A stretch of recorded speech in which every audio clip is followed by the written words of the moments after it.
dasar dan menengah adalah kewenangan pemerintah daerah.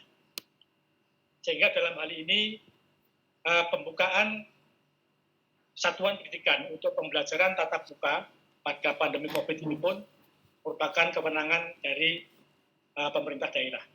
Jadi tugas Kementerian Pendidikan dan Kebudayaan adalah menyusun norma, standar, prosedur, dan kriteria untuk diterapkan di seluruh bagian wilayah negeri ini.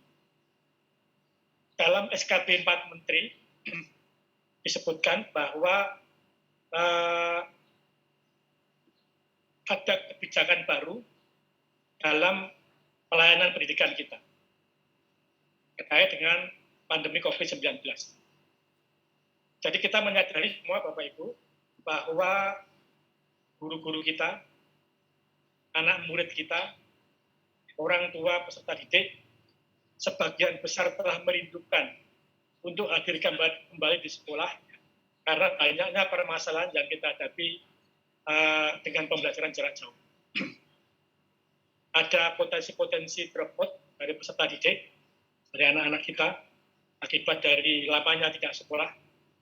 Kemudian ada potensi tutupnya sekolah-sekolah swasta, karena orang tua tidak melihat adanya peran dari sekolah. Dimungkinkan yang terjadi banyak orang tua tidak membayar iuran sekolah. Atau kurang-kurangnya minta diskon atas iuran sekolahnya. Padahal sekolah masih punya kewajiban untuk menghonor guru-gurunya yang mengajar setiap hari meskipun tidak bertatap muka. Kemudian permasalahan kesenjangan hasil belajar antara peserta didik yang punya akses pembelajaran baik, yang punya perangkat pembelajaran, HP, laptop, PC, bisa membeli pulsa, punya akses yang baik, sekolahnya bisa menyelenggarakan, maka pembelajaran relatif baik. Tetapi banyak sebagian besar dari sudut-sudut negeri ini masih mengalami kendala dalam pembelajaran jarak jauh. Kemudian permasalahan-permasalahan psikososial anak-anak kita juga terus berkembang. Dan kalau PJJ ini terus dipertahankan dengan situasi seperti sekarang, maka kesenjangan hasil belajar antara kelompok yang mampu dan tidak mampu akan semakin lebar. Antara daerah-daerah yang punya kapasitas baik dengan yang kurang akan semakin lebar. Ketika ditetapkan SKB yang terbit tanggal 20 November tahun 2020, yang berlaku mulai Januari sampai sekarang, sampai saat SKB yang keempat terbit, itu dalam perkembangannya hanya sedikit sekolah-sekolah yang berani membuka tatap muka. Bahkan di daerah-daerah yang hijau sekalipun harus sekitar 40% kurang sekolah yang berani membuka pembelajaran tatap muka. Nah, pada SKB 4 Menteri terbaru yang terbit tanggal 30 Maret, disebutkan yang pertama bahwa pemerintah melakukan ikhtiar untuk melakukan vaksinasi bagi pendidik dan tenaga kependidikan. Sejumlah 5,5 juta pendidik dan tenaga kependidikan akan diberikan vaksinasi gratis, baik bagi sekolah, satuan pendidikan negeri, maupun swasta. Pendidikan formal maupun non-formal. Yang ada di bawah naungan Kemendikbud maupun ada di bawah naungan Kementerian Agama. Jadi pada tahap-tahap awal yang diprioritaskan untuk diberi lebih dahulu adalah guru dan tenaga pendidikan jenjang SD yang diharapkan berakhir pada bulan Mei, kemudian SMP, SMA diharapkan sudah bulan Mei, kemudian pendidikan tinggi pada akhir Juni. Nah, ini Kementerian Pendidikan dan Kebudayaan bekerjasama dengan Kemenkes telah menggelar berbagai kegiatan di daerah untuk memberikan vaksinasi bagi tenaga pendidik. Pada kesempatan ini kami berharap dari Dinas Pendidikan, kemudian cabang-cabang dinas, MKKS, MKPS, untuk terus berkoordinasi memastikan bahwa guru-guru kita dan tenaga pendidikan kita mendapatkan hak untuk diberi vaksinasi secepat mungkin di daerahnya masing-masing. baik yang lewat fasilitas yang disediakan oleh dinkes setempat maupun mungkin oleh perguruan tinggi yang punya fakultas kedokteran yang kita kerahkan di seluruh wilayah tanah air ini. Bapak Ibu, inti dari SKB 4 Menteri yang terbaru ini adalah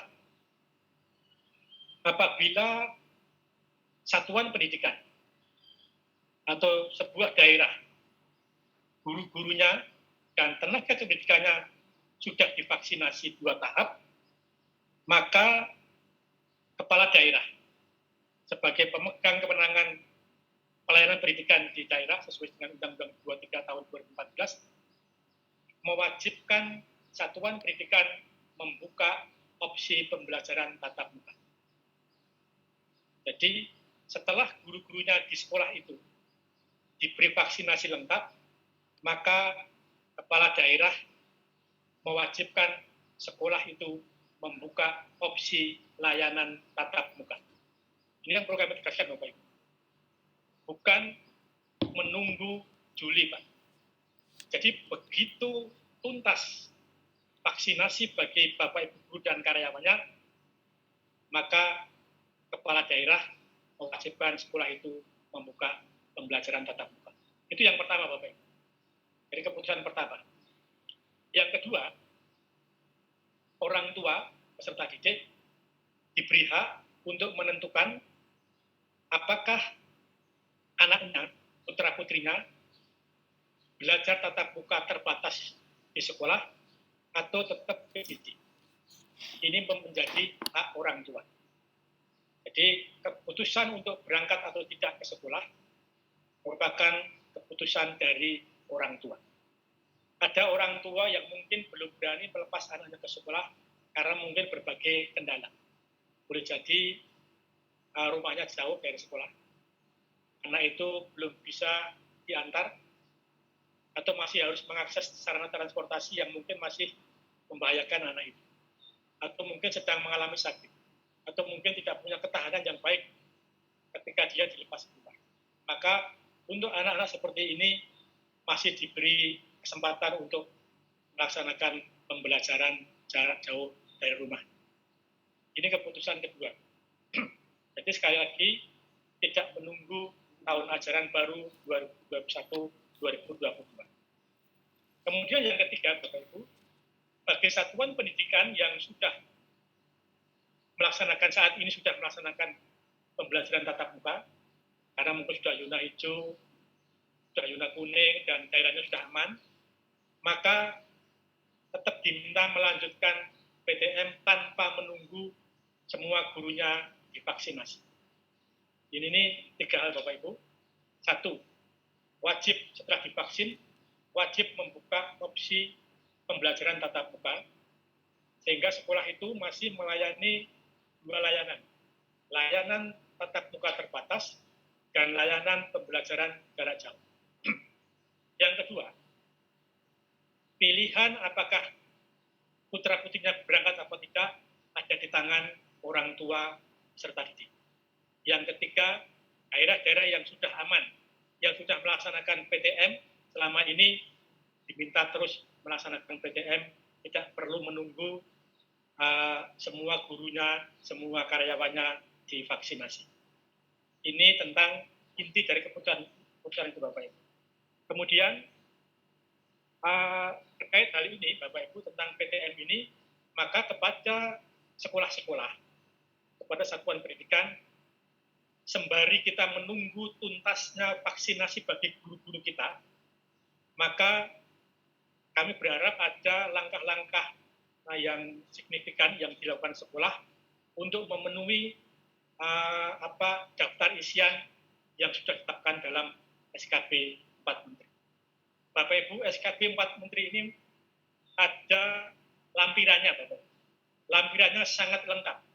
Di situ sudah ada panduan bagaimana kita mempersiapkan gugus tugas di sekolah, kemudian mempersiapkan sarana prasarana pembelajaran, kemudian mengatur masuknya masyarakat dan pulangnya anak didik serta guru, kemudian apabila ada kejadian klaster di sekolah itu langkahnya harus bagaimana, mitigasinya seperti apa, kerjasama dengan pihak-pihak lain seperti apa, sudah sangat lengkap.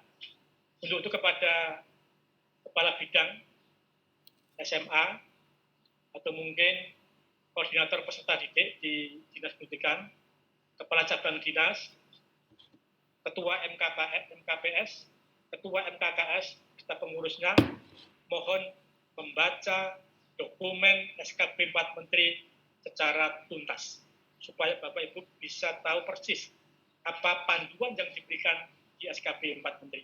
Sudah sangat lengkap Bapak Ibu. Masa-masa ini sembari menunggu lengkapnya tuntasnya vaksinasi, mohon Bapak Ibu bisa melakukan simulasi-simulasi, melakukan uji coba untuk pembelajaran tatap muka secara terbatas.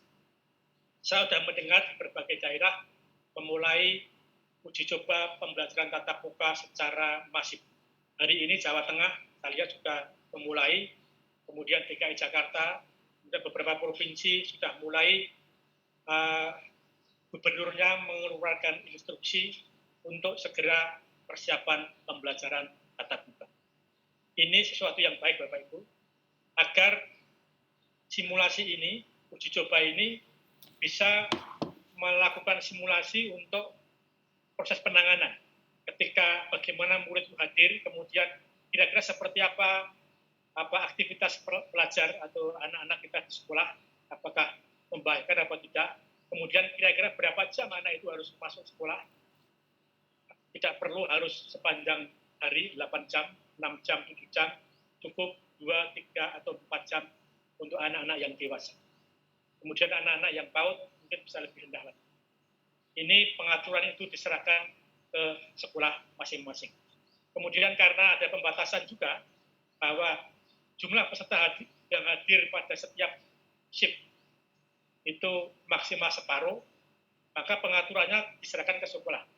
Apakah 2 kelompok siswa dalam satu rombel itu masuk pagi sore, pagi siang, atau beda hari, itu diserahkan kepada kebijakan masing-masing satuan. Kemudian saya juga berharap kepala bidang, kepala cabang dinas, MKKS, berbagi praktek baik sesama SMA tentang penanganan atau pelaksanaan pembelajaran tatap muka di masing-masing sekolah. Praktek baik yang Bapak Ibu lakukan, mohon disebarkan kepada khalayak ramai agar bisa ditiru, dilaksanakan juga di sekolah-sekolah lain yang belum membuka uji coba pembelajaran tatap muka. Jadi ini sebuah langkah Bapak Ibu. Apakah siswanya tidak divaksin? Sampai saat ini belum ada vaksin untuk anak-anak di bawah 18 tahun. Kemudian juga faktor yang kedua adalah jumlah vaksin yang dimiliki oleh Indonesia itu juga terbatas dan datangnya juga secara bergelombang, tidak serentak sekaligus datang 90 juta vaksin sekaligus. Atas dasar itu, maka pemerintah mengambil langkah karena untuk anak-anak muda relatif aman, resikonya lebih rendah dibandingkan dengan Bapak Ibu gurunya, maka yang diberi vaksinasi yang resikonya lebih tinggi didahulukan, yaitu gurunya dan tenaga kependidikannya. Nah, keselamatan peserta didik tetap menjadi penting nomor 1. Untuk itu, dalam hal pelaksanaan pembelajaran tatap muka terbatas, maka tugas Dinas Pendidikan, cabang dinas, MKPS, MKKS ikut melakukan semacam pengawasan dan pendampingan agar implementasi protokol kesehatan di sekolah-sekolah dapat berjalan dengan baik. Kemudian juga penting juga Bapak Ibu, pelaporan Bapak Ibu sekalian atas pelaksanaan PTM ini mohon disampaikan kepada kami pada aplikasi yang sudah kami sediakan. Ini penting Bapak Ibu pelaporan ini untuk memastikan bagaimana pelaksanaannya di seluruh tanah air, karena kita ingin memastikan juga bahwa anak-anak kita tetap mendapatkan hak belajar sebaik-baiknya, tidak mengalami penurunan yang terlalu drastis. Apalagi tahun ini kita akan melaksanakan asesmen nasional sebagai bentuk evaluasi terhadap pelayanan pendidikan yang kita berikan selama ini. Dan kami berharap juga bahwa nilai-nilai PISA kita, kemudian kualitas anak kita, tindak lanjut sekolahnya anak-anak SMA juga semakin baik. Anak-anak kita semakin kompetitif dan tidak kehilangan kesempatan belajar dan kesempatan mengembangkan diri secara berkesinambungan. Bapak Ibu, nanti dari Direktorat SMA, Pak Pur, atau mungkin tim dari Direktorat SMA, secara gamblang akan membeberkan tentang SKB 4 Menteri ini. Harapan kami kepada Bapak Ibu sekali lagi, pada Dinas Pendidikan, mohon disampaikan kepada Kepala Dinas, dan disampaikan juga kepada Kepala Daerah, untuk mendahulukan guru dan karyawan sekolah dalam proses vaksinasi. Dan mohon dipastikan bahwa seluruh guru dan karyawan di sekolah negeri dan swasta di wilayah Bapak Ibu sekalian mendapatkan vaksinasi 2 tahap secara cepat dan gratis. Selamat bersosialisasi Bapak Ibu, dan kami ucapkan terima kasih atas perhatian Bapak Ibu sekalian, dan dengan mengucap Bismillahirrahmanirrahim, sosialisasi SKB 4 Menteri dalam rangka pembelajaran tatap muka terbatas PTM melalui virtual Zoom secara resmi saya nyatakan dimulai. Mohon maaf apabila kami tidak bisa mengundang Bapak Ibu secara fisik karena ini dibutuhkan waktu yang cepat. Jadi kecepatan kita untuk segera tatap muka setelah gurunya divaksin, salah satu ikhtiar kita untuk mempertahankan hasil belajar anak-anak kita agar tetap baik.